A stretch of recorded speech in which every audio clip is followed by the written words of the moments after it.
So hari ni kita dekat AFL Performance. Hari ni aku nak review sikit satu kereta Evo 10 original final edition.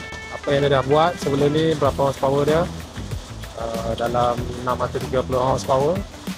Sekarang dia upgrade lagi. So jom kita tengok setup yang latest dia, apa yang dia buat. So kat sini korang boleh tengok lah, dia punya ni memang original final edition lah. Evo yang mana dekat Malaysia ni memang tak banyak lah, ada beberapa biji lah kan. Aku pernah tengok dalam 2-3 biji saja final edition. So salah satunya ada di fan performance lah. So kita tengok kat dalam. So final edition ni dia datang dengan manual transmission lah. Dia buat manual 5 speed. Evo 10 memang dia ada 5 speed saja, dia tak ada 6 speed. So kat sini korang boleh tengok dia punya tag number lah. Lebih kurang ni dia punya code number final edition. So apa beza lagi, final edition ni dia punya recaro tulisan merah, jahitan benang dia pun merah. Kat sini pun korang tengok merah juga kan. So steering semua sama. Dan dia punya bumbung, dia punya kapet bumbung ni warna hitam. Barang lain, horsepower ke, engine ke, semua benda sama. Tak ada beza. Dekat seat belakang, sama juga. Dia ada ni lah, brake stitching lah, apa kita panggil, jahitan benang merah lah. Kita boleh tengok kat sini. Recaro pun recaro yang sama. Dekat gear knob pun, dia merah juga jahitan dia. So dia ada juga yang ni antara yang best lah, intercooler spray.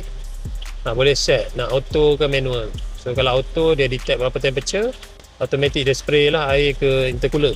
Yang tu function tu memang agak best lah.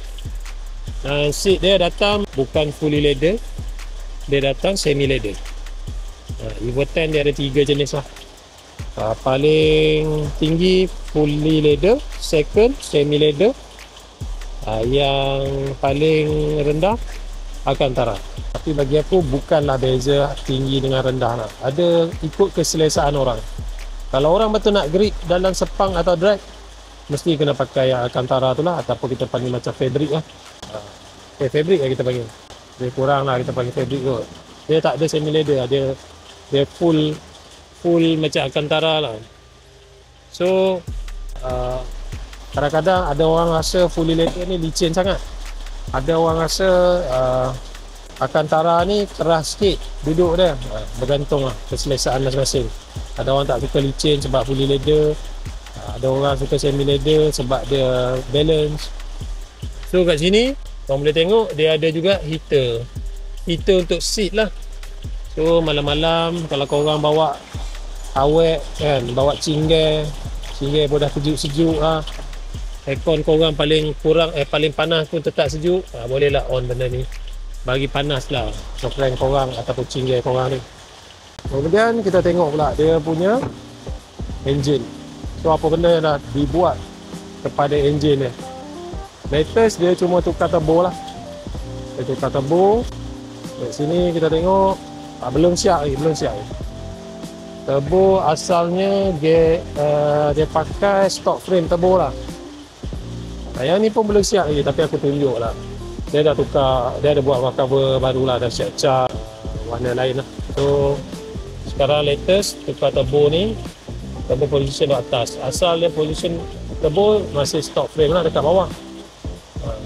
Dan korang boleh tengok kat sini ada wastegate yang tersorok lah. Dan kita akan touch up lagi lah yang ni, dia ada benda yang dia nak powder coat. So boleh tengok kat sini barang dia, antaranya intercooler AMS ni original lah. So turbo ni kita tak pasti lagi berapa horsepower, tapi sebelum ni punya turbo dalam 600 lebih horsepower. So yang latest kita anggaran lebih kurang tu lah, mungkin tinggi sikit, mungkin 700, mungkin 700 lebih horse, mungkin 800 horse, tak menentu.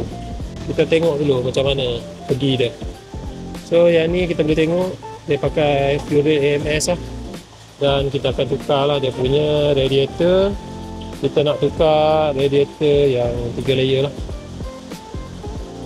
So exhaust kat sini korang boleh tengok kita pakai exhaust Tome lah, Tome Extreme TI.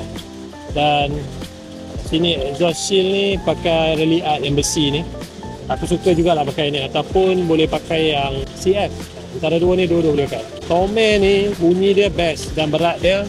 Yang best dia adalah dia sangat ringan. Sebelah tangan kita boleh pegang dia daripada tengah sampai ke belakang. Sebelah tangan je kita boleh pegang. Sangat ringan lah. Tapi kalau high horsepower, kalau perlukan exhaust size yang lagi tinggi, exhaust ni dah tak cukup. Tapi kalau nak maintain boleh je. Still kalau nak maintain dengan exhaust ni kan, boleh maintain. Cuma kalau nak yang lagi besar punya size, memang dia dah tak support lah. Pasal dia maksimum 3 inci saja untuk exhaust Tome Extreme TI lah.